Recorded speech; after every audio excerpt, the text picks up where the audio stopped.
पहले चरण में जो दिखाई दे रहा है, नंबर 1 बीजेपी का आना तय हो गया है। जो नॉर्थ बंगाल और जंगल महल का जो इलाका है, पिछले बार इसी 152 सीट में से बीजेपी को 59 सीट्स मिले थे और इस बार मिनिमम 90 to 95 सीट्स हम एक्सपेक्ट करते हैं और मैक्सिमम 120 तक भी जा सकती है। इस बार ममता बनर्जी का हारना भी तय है। ममता बनर्जी जा रही है और ये परिवर्तन का इलेक्शन था। इस बार वेस्ट बंगाल में परिवर्तन हो रहा है। तो युवा जो जाके बाहर में काम कर रहे हैं उन लोग भी आज चाहते हैं कि अपने बंगाल में कुछ जॉब हो, रोजगार, हम लोग यहीं घर के सामने काम करें। जो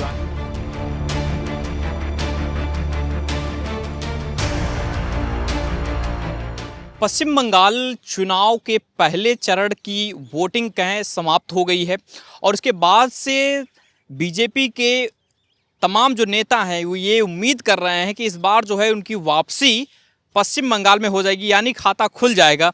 लेकिन इस पर क्या वाकई में ऐसी चीज़ें होने वाली हैं? इस बार अचंभा होने वाला है पश्चिम बंगाल में। ममता बनर्जी को हराना इतना आसान है क्या? इन सब मुद्दों पर विस्तार से बात करेंगे। सुभाष राय जी, सुप्रीम कोर्ट के सीनियर वकील, हमारे साथ में हैं। सर, बहुत स्वागत आपका। कैसे देख रहे हैं पश्चिम बंगाल के चुनाव को और पहले चरण की वोटिंग आज जो है खत्म हो गई है, कैसे देख रहे हैं इस बार? अभी देखो, ये पश्चिम बंगाल का जो इलेक्शन है, आज पहले चरण हुआ है।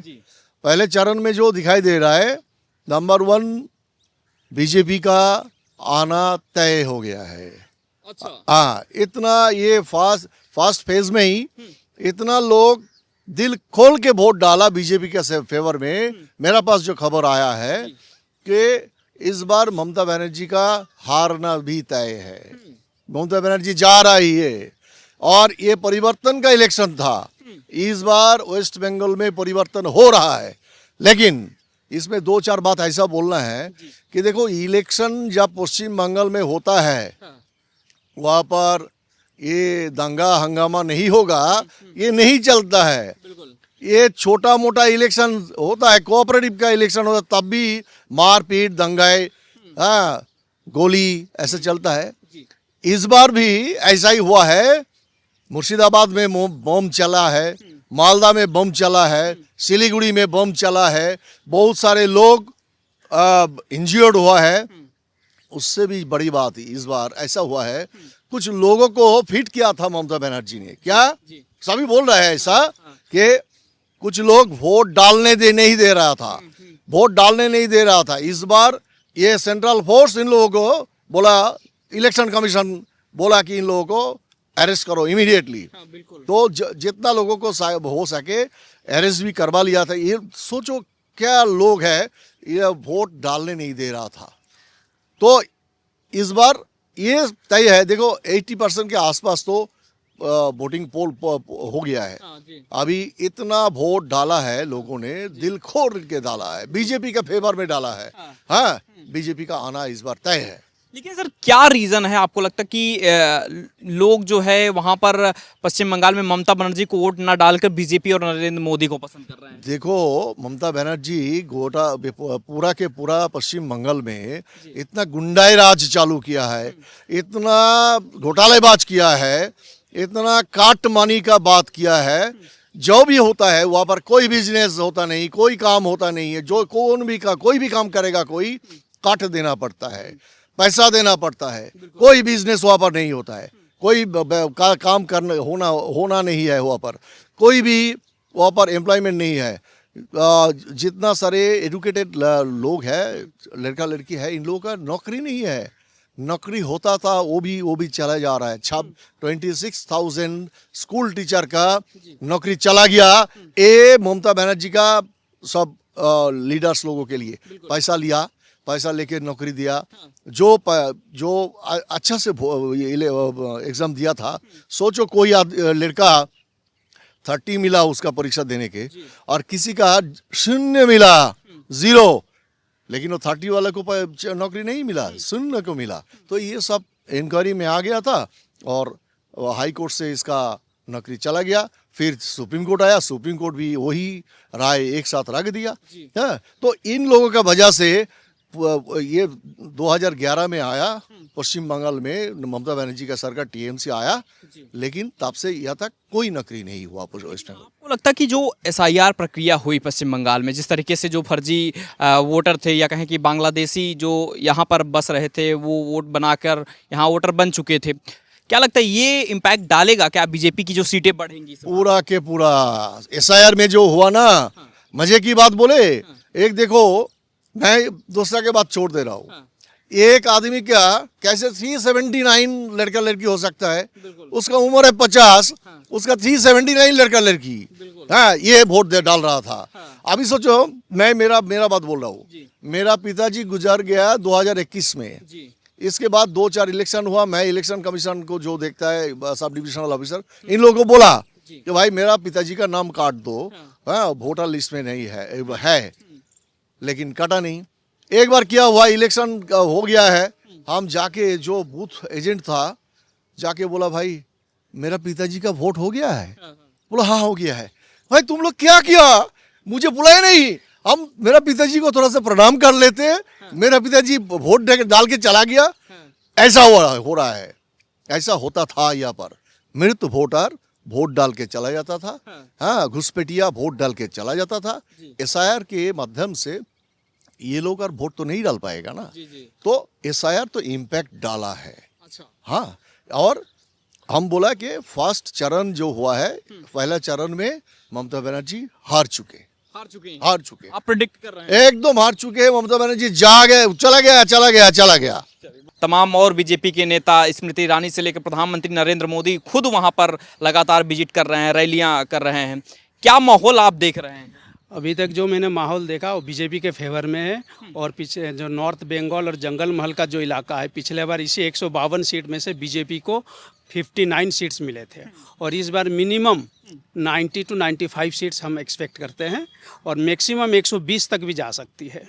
अच्छा। हाँ, और जो दूसरे फेज में जहाँ ग्रेटर कलकत्ता 109 सीट्स में से बीजेपी को सिर्फ 9 या 10 सीट पिछले बार मिली थी, अगर इस बार निर्भय होकर वोट देने निकले बीजेपी के कार्यकर्ता तो वहाँ भी 60 से 65 सीट जीतेगी बीजेपी, और कुल मिला के 152 से 160 सीट तक जीतेगी मिनिमम, और मैक्सिमम 180 तक भी जा सकती है। आपने कभी सोचा था महाराष्ट्र में इतनी सीट बीजेपी को आएगी?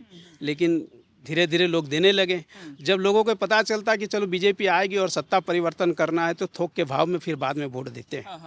लेकिन सर, आप महाराष्ट्र से कंपेयर करें, महाराष्ट्र की तुलना में बंगाल का अगर जो है माहौल देखा जाए, क्योंकि वहाँ पर जो स्थिति हिंदुओं की है, खास करके आपने देखा मुर्शिदाबाद में जिस तरीके से हुआ, आरजी कर वाला मामला आपने देखा कि हिंदू की बेटी थी, वहाँ पर कैसी चीज़ें रखी गई, और आपके बारे में भी कितना आरोप लगता है खास करके बीजेपी को लेकर।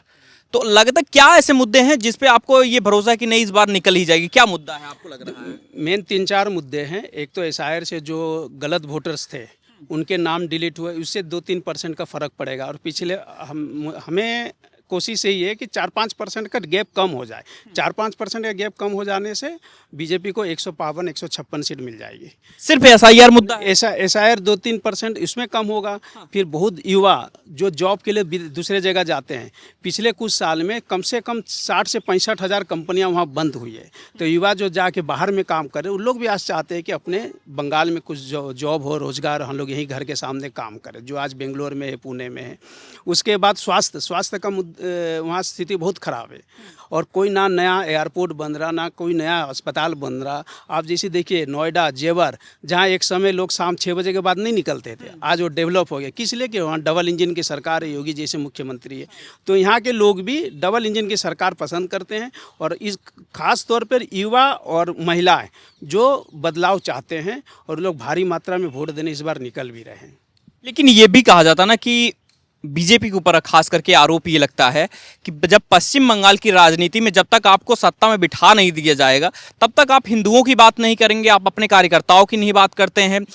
उनको लगातार मारा पीटा जा रहा है, उनकी हत्याएं की जा रही हैं। जब आपको सत्ता में बिठा दीजिए तभी आप हिंदुओं की बात करेंगे, क्योंकि इससे पहले तो लगता नहीं कि वहाँ पर बस एक समितियाँ भेज दी जाती हैं, वहाँ से रिपोर्ट आ जाती, कुछ उस पर कार्रवाई होती नहीं है। तो कैसे लोग भरोसा करें और आपको जिताने की कोशिश करें? क्योंकि उनको तो कल तो पश्चिम बंगाल में रहना ना, आप अगर कल नहीं जीते तो वहाँ पर क्या करेंगे जो लोग आपको वोट दिए हैं? नहीं, पिछले बार जो काम हुआ तो उसके जो बीजेपी के कार्यकर्ता को पोस्ट पोल इलेक्शन के बाद मारा गया था, पिटा गया था, भोजन छोड़ के भी भाग गए थे।